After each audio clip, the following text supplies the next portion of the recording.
Assalamualaikum warahmatullahi taala wabarakatuh. Salam sejahtera, salam makmur Johor, salam kestabilan masa depan. Jadi bersama saya lagi Muhammad Irfan Fikri, host anda. Pada malam ini saya bawakan dua tetamu yang cukup hebat. Biasanya malam ini kalau malam-malam ni kita akan bawa anak muda bersembang. Tapi hari ini kita bawa abang-abang. Ini nampak je macam ni ya tuan-tuan, tapi luar biasa portfolio mereka berdua. Jadi yang pertama saya perkenalkan Tok Kamal ataupun Amir Hijaz. Ni ada channel di YouTube. Boleh subscribe Amir Hijaz Fans. Jadi Tok, ya. Jadi Tok Okey. Sihat alhamdulillah. Alhamdulillah. Letih sikit. Ya. Itu biasalah. Tapi ini kata pukul 11 suku masih lagi bertenaga tuan-tuan. Yes. Jadi anak muda jangan malukan golongan muda. Dia merupakan bekas ketua pengarah kumpulan Karang Kraf. Itu serba sedikit. Dia kata jangan banyak-banyak. 30 minit baca jawatan tak habis kalau nak baca. Ya. Kerana nanti tadi Tok pesan kat saya, nanti masuk kubur gelaran kita semua sama je. Yes. Jenazah. Jenazah. Allah yarham, itu je. Tak payah nak panggil datuk apa semua, tak payahlah. Sebab tu saya dengan staff-staff saya dulu pun semua panggil saya abang. So saya tak suka. Sebab apa gelaran ni, sebab kita lahir ke dunia ni, mak kita bagi nama Amir. Habis. Kemudian bila kita kesana nanti, mayat dah sampai, dia tak panggil dah Datuk Amir tak ada dah. Lepas tu bila masuk dalam liang lahat tu, silakan masukkan jenazah. Lepas tu Allah yarham. Tak ada dah. Jadi sebab itu saya mengatakan, tak ada, bagi saya mengelak untuk protokol ataupun orang kata orang kayangan lah. Faham. Ya. Baik. Ya. Abang Amir yang abang lebih senang. Kalau sebelah kanan saya yang pertama Abang Amir, dekat hujung sana kita ada Abang Fauzi ataupun Dr. Muhammad Fauzi Syafi'i. Merupakan ketua sekretariat Muafakat Nasional. Dengan Muafakat Nasional saya rasa ramai yang senyum tu. Ya. Inilah orangnya. Ini sebenarnya kali pertama saya hadir atas nama secara live dan secara dalam media lah sebagai ketua Sekretariat Muafakat Nasional. Ini kali pertama. Kali pertama dan mungkin kali terakhir. Apapun terima kasih buat kedua-dua Abang Amir dengan Abang Fauzi kerana sudi bersama dengan kita dalam sembang kopi pada malam ni. Jadi tuan-tuan, rakan-rakan pelayar di Facebook, sebelum kita pergi lebih jauh, kita minta untuk jangan lupa like, komen dan juga share. Yang mana belum follow, boleh follow official BNComs di semua media social media kami secara rasmi untuk mendapatkan update terkini berkenaan PRN Johor. Yang pasti demi kestabilan masa depan negeri Johor Darul Ta'zim. Jadi like, share and subscribe. Betul. Like, share, subscribe. Dan kita pergi terus pada soalan yang pertama. Soalan yang sama buat kedua-dua panel. Mungkin boleh jelaskan kepada kita secara ringkas. Abang Amir dan juga Abang Fauzi, warga bukan Melayu ataupun pengundi bukan Melayu sekarang ni dilihat sudah mula kembali ke pangkuan Barisan Nasional. Dia apa respon Fauzi dan juga Abang? Saya melihat secara terus terang sebab saya dah masuk hari ke-8. Saya menjelajahi bumi Johor. Daripada selatan ke timur ke barat, dari muar. Pertama-tama sekali saya melihat tentang ekonomi. Kedudukan ekonomi yang begitu merudum, memberi kesan yang teramat sangat kepada warga bangsa bukan Melayu. Mereka lain tak ada, mereka nak hidup untuk mencari kehidupan. Mereka berniaga. Dan bila mereka tidak boleh berniaga, timbul kebencian. Bila saya berbual dengan mereka, mereka mengata dulu kami dijanjikan macam-macam. Sekarang mau hidup pun susah. Bayangkanlah dia orang. Ada macam saya katakan satu mak nyonya tu dia jual ini air kelapa. Saya tanya kenapa murah sangat? Janji boleh jual sudahlah. Saya begitu sekali mereka mengharapkan bahawa kehidupan mereka sudah begitu teramat sukar. Jadi sebab itu saya kata janji seribu mimpi yang diutarakan oleh pimpinan terdahulu. Itu waktu zaman kita bertanding dalam pilihan raya ke-14 dulu, PRU 14 dulu. Mereka menjanjikan bulan dan bintang. Betul. Tapi akhirnya warga Cina ini, khususnya warga keturunan Tionghoa dan di Johor ini, mereka boleh katakan 90% adalah perniagaan. Mereka tidak bekerja dengan kakitan kerajaan, mereka juga tidak pertanian, kebanyakan felda di sini ya. Jadi mereka menjalankan perniagaan. Perniagaan mereka tertumpu kepada pelaburan-pelaburan daripada Singapura. Jadi Singapura tak nak datang kerana keadaan politik yang tidak stabil. Betul. Sejak daripada pilihan raya ke-14 ya. Jadi Pakatan Harapan tinggal harapan. Kemudian datang pula Perikatan Nasional. Tak diikat apa-apa pun. Namanya Sama ikat je? nama sama saja, orang yang sama, pimpinan yang sama, majlis kabinet yang sama, tapi ekonomi tidak berganjak. Ditambah lagi dengan kedudukan ekonomi dunia, kesan daripada pandemik 19 yang begitu membawa kesan yang teramat sangat.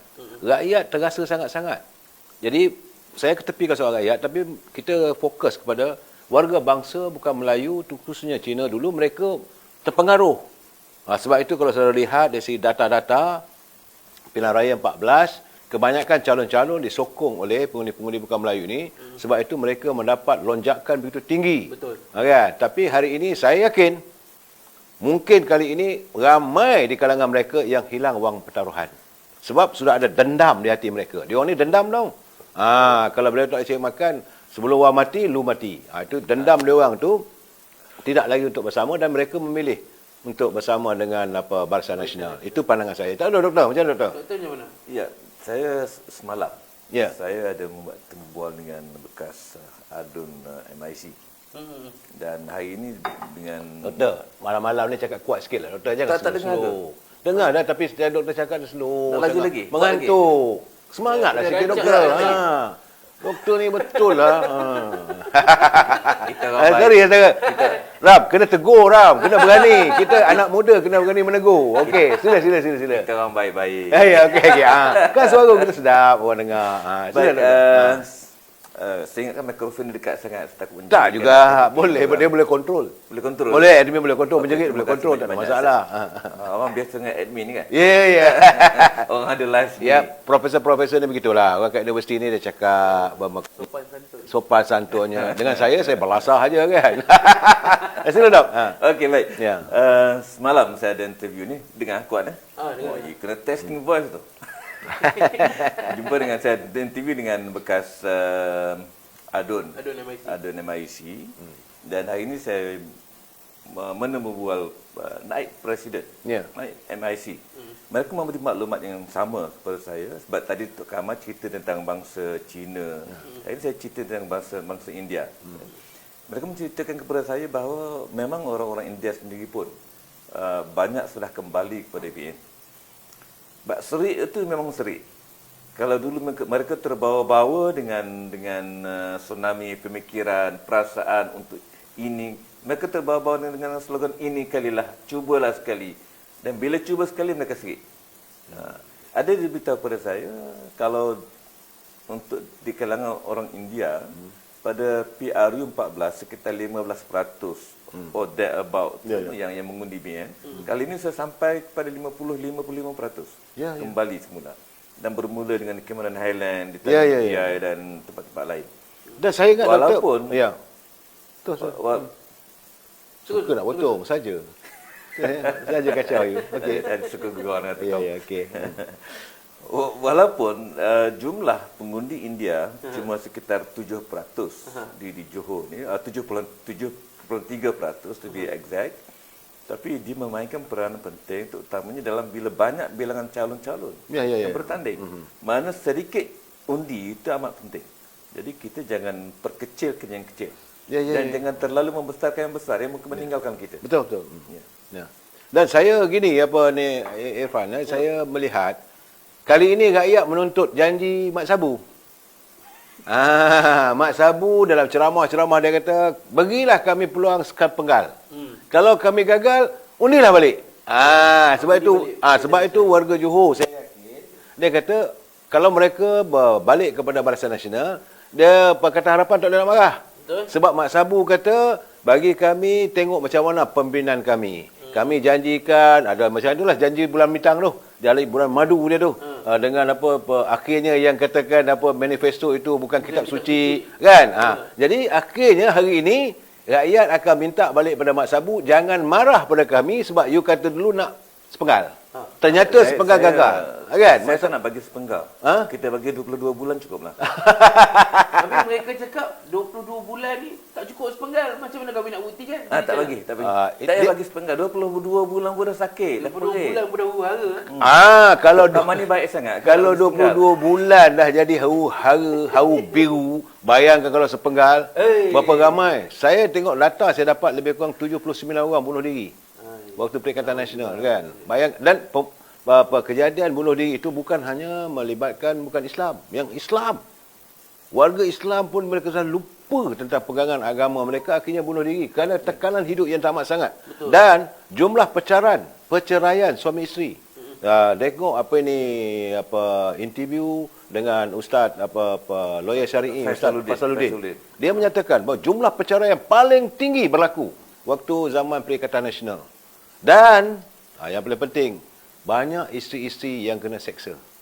Yalah, bila suami, bila isteri minta beli beras, tak dapat guna beli beras, dia stres, akhirnya pang. Jadi akhirnya isteri jadi tempat lapik tangan si suami. Alangkah begitu, bayang kalau anak-anak melihat ibunya kena pukul. Kan? Ini kesan daripada politik yang tak menentu. Sila, lain-lain. Tuan-tuan, ini baru soalan pertama, tuan-tuan. Nampak betapa teruknya ketidakstabilan ini. Kesannya mungkin tuan-tuan nampak mikro je benda ni, alah benda sikit je, dipolitikkan, digembar-gemburkan, tapi tidak. Kesannya sebenarnya makro. Daripada yang sekecil-kecil kesan sampailah kepada sebesar-besar kesan, penjualan aset dan sebagainya, sampailah ke dalam hal rumah tangga. Si isteri jadi tapak lapik tangan suami. Ini apa yang berlaku. Itu soalan yang pertama. Kita nak bergerak kepada soalan kedua. Pada Abang Fauzi juga Tok Bal kita. Berkenaan dengan nasihat TMJ. Saya tahu royalist ni tak boleh involve dalam politik. Saya sendiri membaca warkah tersebut. Tak ada berunsur politik pun, daripada nasihat. Jadi saya nak minta pandangan dua profesional ni ada ni. Warkah buat seluruh bangsa Johor ni, apa sebenarnya intipati yang kandung dalam surat tersebut? Dia ada, saya baca ada dua. Kali pertama tu agak tapi pendek tapi padat. Tapi mungkin Duli Yang Mulia Tengku Mahkota Johor merasakan tak cukup lagi untuk rakyat memahami apabila dengar macam-macam cerita apa semua. Kegusaran istana. Jangan lupa ini istana Johor ni begitu dekat dengan rakyat. Betul. Okey. Dan sebab itu bangsa dia panggil bangsa Johor. Okey. Mereka jadi tuanku ni sebagai payung kepada rakyat, dia melihat kegusarannya bahawa kehidupan rakyat yang begitu tertekan. Jadi baginda tak campur politik. Memang istana tidak akan campur dalam kegiatan politik, tapi baginda menzahirkan satu harapan agar rakyat memilih mereka yang benar-benar kemampuan untuk mengembalikan semula ekonomi negeri Johor ini supaya dapat memakmurkan rakyat. Dulu Johor, Doktor, adalah peneraju dalam pada KDNK negara. Banyak kilang-kilang berada di Johor. Masa itu kita ada pelabuhan Pasir Gudang, Tanjung Pelepas, dan boleh katakan ini lori dagang keluar masuk di tambak Johor ni boleh kata melekat sampai 5-6 jam. Tapi sekarang ni bila ketiadaan pelaburan, kilang-kilang tak ada. Jadi tuanku runsing. Soal baginda melihat kasih dan sayang baginda pada rakyatnya, sebab itu baginda mahu supaya usai pilihan raya negeri Johor ini, kembalikanlah Johor ini dalam kedudukan ekonomi yang mendahului negeri-negeri lain. Supaya baginda dapat tumpang bangga jugalah, bukan? Dan saya melihat kegusaran baginda tidak lain tidak bukanlah kerana rakyat. Sebab itu dalam saya tengok warkah tuanku yang tersiar dalam internet, yang tersiar dalam media sosial, yang dikirim dan sebagainya, baginda mengambil satu pendekatan supaya rakyat Johor mencari pemimpin yang benar-benar pemimpin untuk memimpin negeri Johor ini, memperbaiki ekonomi. Dan sebab itu kita merasakan, sebab itu warga bukan Melayu, bangsa Johor sendiri yakin, sebab terbukti selama 60 tahun UMNO Barisan Nasional memerintah, ekonomi berkembang dengan begitu hebat. Bukan? Tapi sekarang ini apabila berlakunya gegaran ataupun tsunami politik yang tidak menentu ini, akhirnya Johor menjadi antara yang kelima. Itu yang tuanku rasa gusar melihat negeri Johor hari ini sudah jatuh daripada nombor 1 kepada nombor 5 dalam menyumbang KDNK untuk negeri. Macam mana juga negara kita ni dulu, satu ketika dulu, we are the tiger of ASEAN. Semua orang segan. Kalau saudara Irfan pergi ke luar negeri, boleh sebut saja Malaysia, kalau pergi Arab, kita buat haji ke, kita buat umrah. Kalau Malaysia, oh Malaysia. Saya ingat waktu saya pergi ke Bosnia, okey, pergi ke pasar-pasar, dia tanya, where you came from? Malaysia. Oh, dia rasa macam nak peluk kita. Sebab begitu mereka menghayati ataupun mendewakan warga bangsa Malaysia. Tapi hari ini kita malu. Sebab negara kita sudah jadi negara yang terkebelakang sekali. Negara ASEAN kita number 1, tiba-tiba sejak PH datang PN, tiba-tiba bukan riba, dia memang longsor habis. Aduh, letih macam mana dok fikiran? Itu satu concern, satu keprihatinan. Ya. Pada Duli Yang Maha Mulia Tunku Mahkota, ya. Dan saya kira perkara yang tidak difahami oleh rakyat. Bila kita tekankan, kita mahukan kepada kestabilan. Dia kata, kestabilan apa? Kestabilan tu, you all lah, kamu semua yang berebut. Ya. Pemimpin politik yang berebut, parti itu yang berebut, kami sama juga. Kalau kami pandu kereta sewa, kami pandu kereta sewa. Kalau kami buka kedai runcit, kami buka kedai runcit sahaja. Apa kena mengenai kami? Itu persoalan sebenarnya mereka tidak faham. Rentetan pada kestabilan. Persoalan kestabilan. Jadi akademik kan? Ya. Sikit boleh tak? Boleh. Profesor begitulah, dia cakap akademik. Kita ni bahasa pasar kan. Rentetan daripada kestabilan politik. Contohnya, bila politik tak stabil. Apa arti politik tak stabil? Pertukaran polisi, perubahan polisi. Betul. Apa kena mengenanya perubahan polisi? Ia ada kena mengena dengan pelaburan, contohnya. Ada kena mengena dengan perundangan. Menyebabkan boleh mengatakan, pelabur nampak, polisi berubah, aku mungkin tak dapat untung, aku kena lari. Contohlah tu ringkas. Bila pelabur keluar, satu syarikat keluar mungkin 1,000 pekerjaan hilang. 2 syarikat keluar, 2,000, contohnya, mungkin lebih lagi, pekerjaan hilang. Apa kena mengenanya pekerjaan yang hilang ni? Yang hilang cuma 2,000. Aku masih bawa kereta sewa. Aku masih buka kedai runcit. Tak ada kena mengena dengan aku. Okey. Yang hilang kerja tu apa dia? Mereka tak ada tempat nak cari makan. Kalau dulu mereka ada wang gaji, mereka boleh pergi ke kedai runcit. Mereka boleh pergi ke restoran. Mereka pergi kerja, mereka naik teksi. Dan sekarang bila mereka tak ada duit, kedai runcit hilang pelanggan, restoran hilang pelanggan, bawa teksi pun dia tak bawa kereta teksi tanpa pelanggan. Minyak habis, tayar haus. Maknanya kesan pada ketidakstabilan politik berlaku ketidakstabilan ekonomi. Dan akhirnya berlaku pula tadi ketidakstabilan sosial. Masalah rumah tangga. Pukul dan sebagainya. Dan akhir sekali paling teruk ialah kepada bunuh diri. Itu di antara rentetan secara ringkas. Dalam masa 2 minit kita boleh ceritakan. Jadi ini kerongsingan seperti ini perlu difahami. Yang kata, lah apa salahnya? Berilah sekali. Berartinya itulah yang disuarakan oleh Tunku Mahkota. Betul. Kan? Concern baginda. Jadi inilah saya katakan bahawa keprihatinan istana kepada keadaan politik. Pilihlah betul-betul. Jangan cuma ikut perasaan. Jangan main kata ini kalilah. Jangan... Apa sebab nak bagi cubalah sekali? Tak ada sebab langsung nak cubalah sekali. Betul. Tidak ada peraturan dalam kestabilan. Tidak ada peraturan dalam perkembangan pembangunan negara, pembangunan rakyat, pendidikan. Tak ada kena-mengena. Apa nak bagi cubalah sekali? Pilihlah mengikut apa yang sepatutnya. Maknanya carilah orang yang sesuai. Yang telah terbukti. Yang menggunakan akal. Bukan cuma menggunakan emosi. Dan kita sebenarnya, saya tengok, saya perhati kan argument pihak sana lah. Pihak sana terpulang lah sebenarnya kata siapa pun parti mana. Saya kata sekarang tadi. Tak marah saya tadi. Saya tak marah apa. Tak marah kan. Tegas. Tak, saya merasakan bahawa sebenarnya kalau nak kata pilihlah, cubalah ya. Sebenarnya semua dah rasa dah. Semua parti yang bertanding sekarang, ketua-ketuanya semua dah berada di anjung kuasa di Seri Perdana. Betul. Sama ada parti muda pun dah pernah jadi menteri. Dah pernah. Dah pernah jadi menteri. Kalau kata dia buat parti apa? Parti Warisan, dah jadi menteri, jadi ketua menteri. Parti apa? Parti PAS, masih lagi. Kena parti Amanah, dah jadi menteri, menangis lagi kan. Jangan menangis kali ni lah kan. Kemudian parti apa lagi? Parti DAP, dah jadi menteri kewangan. Semua parti-parti politik yang ada bertarung kali ini, saya katakan walaupun mereka tubuh parti baru, tapi mereka semua sudah jadi menteri. Betul. Tapi terbukti hasil yang disantun oleh UMNO Barisan Nasional ini jauh lebih baik daripada santunan mereka. Betul. Buah tangan UMNO Barisan Nasional ini jelas memperjuangkan soal rakyat. Saya lebih banyak bercakap soal rakyat, Ustaz Irfan. Silakan. Betul. PHNPN ni, Ya. apa yang saya nampak, saya selaku anak muda, Ya. baru berusia 24 tahun, walaupun nampak macam 34. Ha.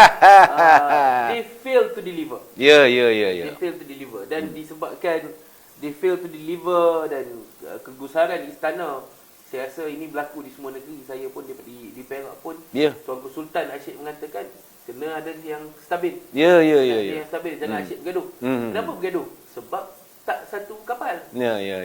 Dalam tu ada parti Barisan Nasional, dalam tu ada Perikatan Nasional, dalam tu ada lain-lain lah, banyaklah parti dalam Malaysia. So macam mana nak stabil kalau kepala je tak sama? Jadi menuntut kepada kestabilan inilah yang kita katakan. Sebab itulah Barisan Nasional ataupun logo Daceng yang ada pada baju saya ni bertanding secara solo hari ini. Sebab parti ini mampu memberi tawaran kestabilan itu kepada bangsa Johor. Dan kita tak berjanji, kita berikan ikhtiar untuk semua rakyat Johor. Kita berikhtiar untuk Betul. mendatangkan keharmonian, Betul. kestabilan politik, bukan cakap besar lah. Ya. Dan Please. tak stabil ini ada chain reactionnya. Macam mana doktor sebut tadi. Ya. Daripada politik, mula tak stabil, bergoncang di politik, Ya. ekonomi rakyat kemudiannya tak stabil, kesiannya kepada sosial. Yes. Rosak rumah tangga, rosaklah masa depan negara. Ya. Mak ayah tak betul, gaduh, Ya. anaknya jadi tak betul. Dan negara kita pun akan jadi tak betul. Dan the cycle will keep on continue. Maka berlakulah kerosakan. The dalam cycle negara of tak kita. betul lah. The cycle of tak betul. Malah bagi pada pandangan saya 22 bulan, hampir 2 tahun. Kita macam kita seperti seolah-olah ada lost generation. Betul. Kerana masa itu kita tidak boleh beri tumpuan kepada pembangunan. Pembangunan sosial ni tak ada. Banyaknya penekanan ialah negara nak bankrupt, duit tak ada, apa yang ada jual. Betul. Ya. Pembangunan tak ada, pelaburan tak ada.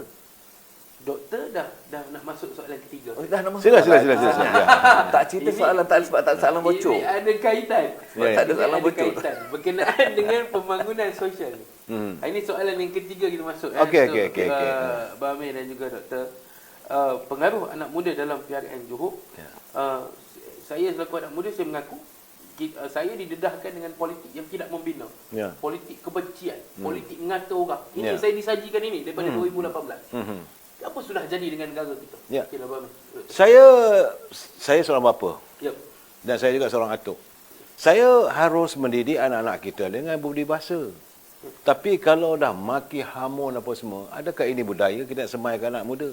Dan sekarang ini negara sudah pun menerima hakikat bahawa anak-anak muda berusia 18 tahun ke atas mereka boleh jadi pengundi. Artinya mereka boleh aktif dalam politik. Betul. Dulu doktor di universiti akta auku. Ya, tak boleh dan sekarang ni dah boleh. Ya.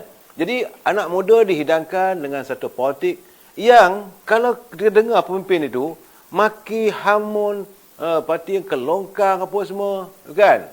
Jadi dalam keadaan sekarang ni kita merasakan bahawa anak muda dihidangkan dengan politik cacah merebah dan maki hamun. Sepatutnya anak muda ini diberi satu pendedahan politik yang membina mereka, membina minda, the minds of the youth. Bukan youth ni dikotorkan. Itu keadaannya saya rasa. Saya gusar sebenarnya.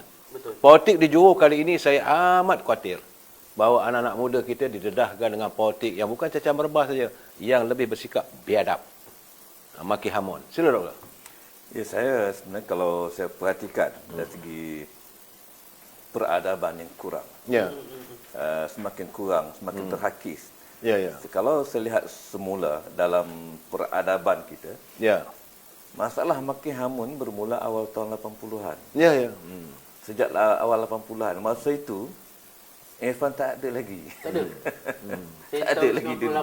98. 88 baru ada. 98. Ya, ya. 98. Reformasi. Ya. Tak, saya waktu zaman reformasi saya tak marah. Anak-anak muda melakukan unjuk rasa mereka, saya tak marah. Tetapi bukan dengan maki hamun. Mesti ada disiplinnya. Jadi Boleh saya sambung? sila tambah.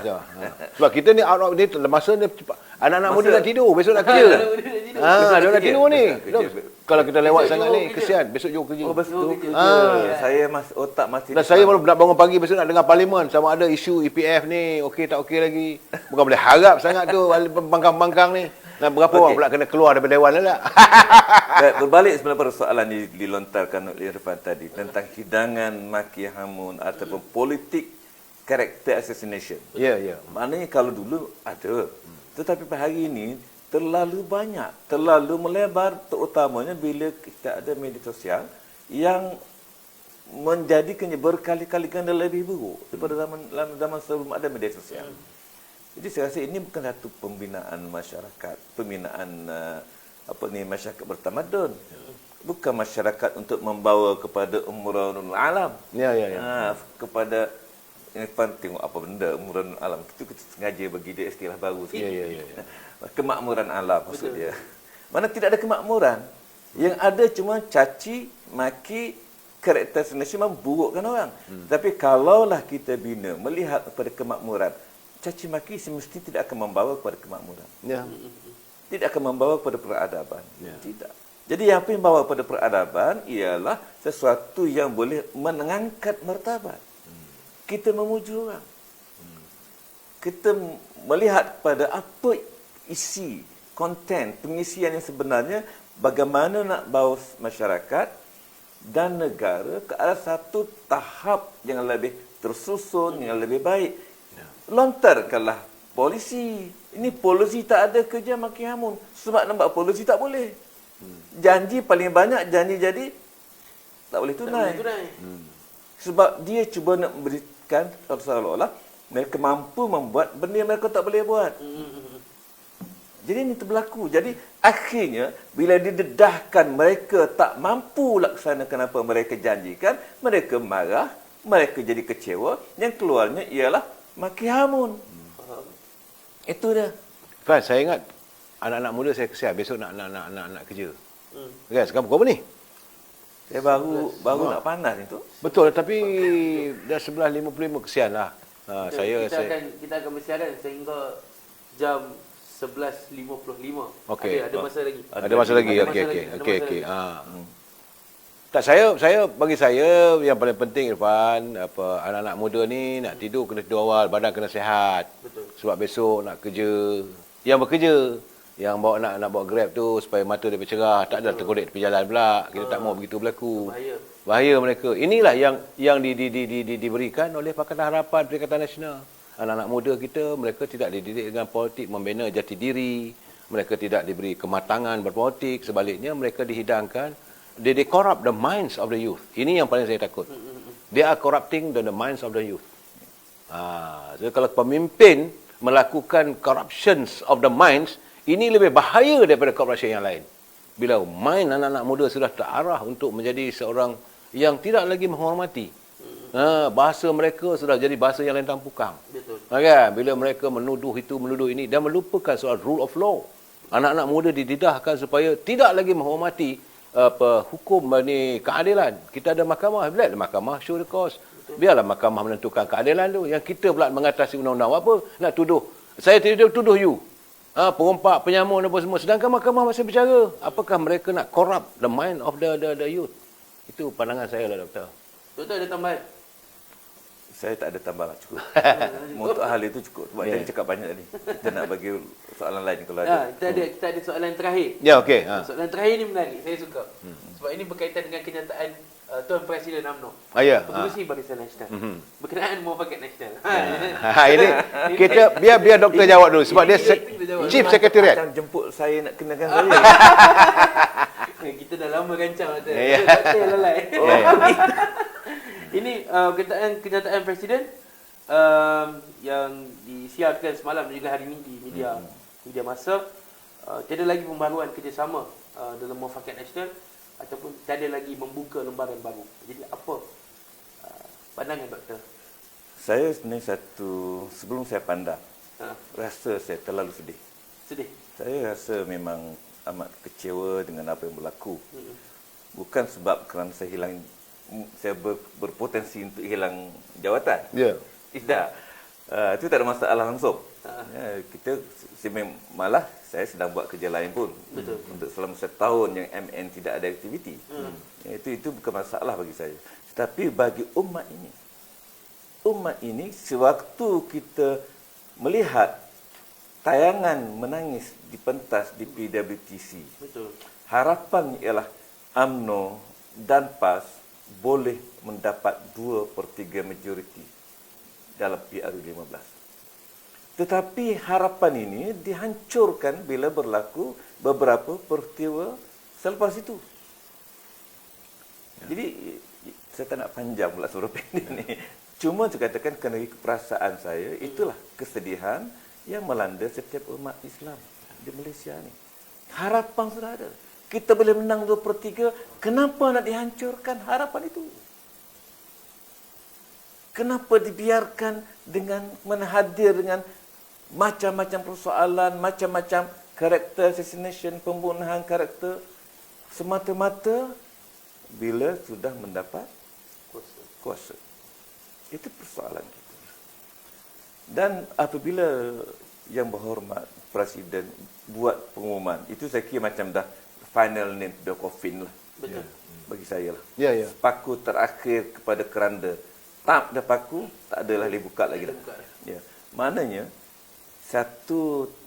seharusnya orang yang beriman dan harapkan orang Islam memerintah dengan baik, dengan 2/3 majoriti, seharusnya membaca dengan penuh tangisan.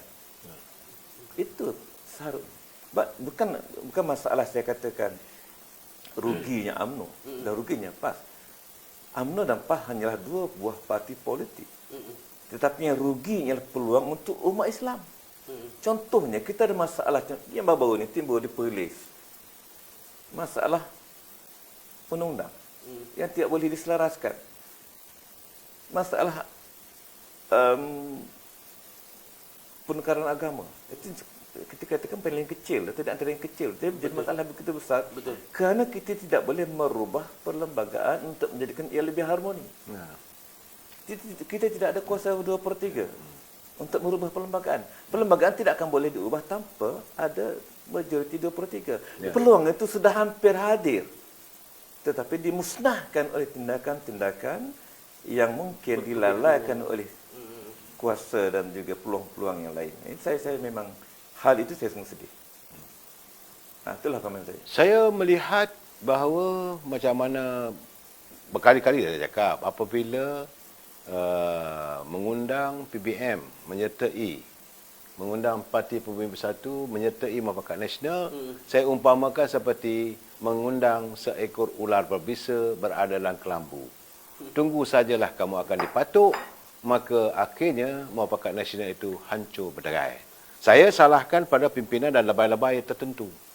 Saya tak salahkan pada peringkat akar umbi. Saya sedih. Saya dapat laporan, saya dapat terima surat, saya berjumpa dengan warga PAS peringkat akar umbi. Mereka menzahirkan pada saya dengan lenang air mata juga. Kalau mereka, ya? Di Johor, saya cakap terus terang, saya berada di Batu Pahat, saya berada di Parit Sulong, saya berada di Muar, dan mereka menyatakan mereka bercakap dengan derayan air mata.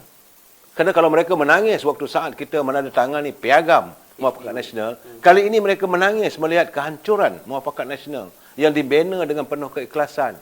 Warga melihat bahawa inilah the only way dalam penyatuan ummah. Tapi mereka melihat penyatuan ummah yang lain. Sebab itu warga PAS tidak boleh menerima. Macam mana kalau nak kata, kita dah susun dah cantik dah. Dah susun dah cantik, Muafakat Nasional, piagam je doktor. Yes, yang ditandatangani. Saya tadi saya pergi ke bangunan UMNO. UMNO sendiri, mulianya UMNO menyediakan satu bangunan, satu tingkat khas untuk Muafakat Nasional. Wujudkan sekretariat yang ditanggung oleh UMNO.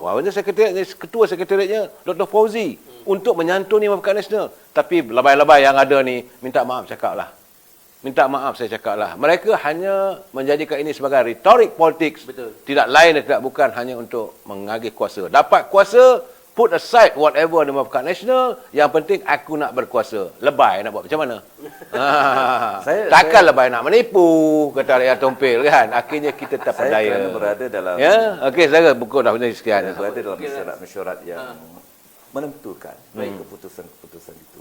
Ya. Cuma saya tidak boleh dedahkan di sini. Ya, Dari segi moralnya saya tidak boleh dedahkan. Cuma saya katakan bahawa kita masih perlukan kepada sesuatu seperti muafakat nasional. Masih perlukan. Tetapi pemimpin nampaknya tidak boleh Tidak menuju ke arah itu. tidak menuju ke arah itu. Jadi kita doalah kepada Allah SWT semoga paling tidak walau bagaimanapun cita-cita murni tersebut boleh dihadirkan dengan cara yang lain. Ya. Kita harapkan. Ya, betul. Mungkin pengukuhan dalaman parti dan sebagainya. Boleh. Boleh Macam cuma sekarang nak cerita panjang tak boleh. Dekat Ini dah kita kena sampai masa. sambung ni dalam segi lain. Tidak, sebab itu saya kata warga PAS jangan marah pada UMNO. Sebab ini bukan salah kita. Betul. Warga PAS kalau sedih, kalau sayangkan pada Muafakat Nasional, pastikan anda mengundi Barisan Nasional sebagai protes kemarahan anda kepada labai-labai yang ada di atas. Lahirkan protes anda. Undilah Barisan Nasional. Itu cara yang terbaik bagi saya. Itu saranan yang tepatlah sekiranya bagi saya. Ya, daripada penyaksian yang saya sendiri tengok apa yang berlaku. Ya, okay. Nampak tuan-tuan? Malam ni kita bawa bukti dan saksi apa yang berlaku dalam kitaran politik di Malaysia ini. Kita pun dah menjengah ke hari yang baru. Ya. Hampir pukul 12 jam di tangan saya. Jadi insyaAllah kita akan berakhir di sini, Doktor dan juga Ya. yang mana yang belum follow, subscribe boleh macam saya cakap tadi. Apa channel YouTube-nya, Abang Amir? Saya Amir Hijaz Fans. Amir Hijaz Fans. Boleh subscribe. Jangan lupa tekan loceng tu sekali. Notify. Kalau ada video baru dia akan notify tuan-tuan. Ya. Setiap kali ada live baru ke notification baru ke. Jadi tuan-tuan, kita berada di penghujungnya. Terima kasih sekali saya ucapkan kepada doktor dan juga Bame. Ya. Kita pada malam ni kena sudi bersama-sama dengan anak muda untuk berbicara soal apa yang berlaku di sekitar Johor ini. Jadi akhir kata, apa yang baik itu datang daripada Allah dan apa yang buruk itu datang daripada Perikatan Nasional dan Pakatan Harapan. Assalamualaikum warahmatullahi wabarakatuh. Selamat malam Johor.